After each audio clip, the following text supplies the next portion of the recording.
अऊज़ुबिल्लाहि बिस्मिल्लाहिर्रहमानिर्रहीम। हमारे पास वज़ू करने या पीने के लिए पानी नहीं था।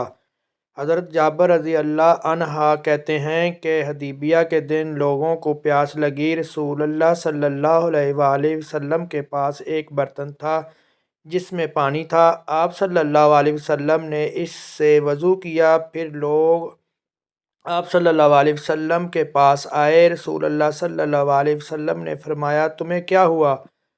लोगों ने अर्ज़ किया, या रसूलल्लाह सल्लल्लाहु अलैहि वसल्लम, हमारे पास वज़ू करने या पीने के लिए पानी नहीं है सिवाय इसके जो आपके बर्तन में है।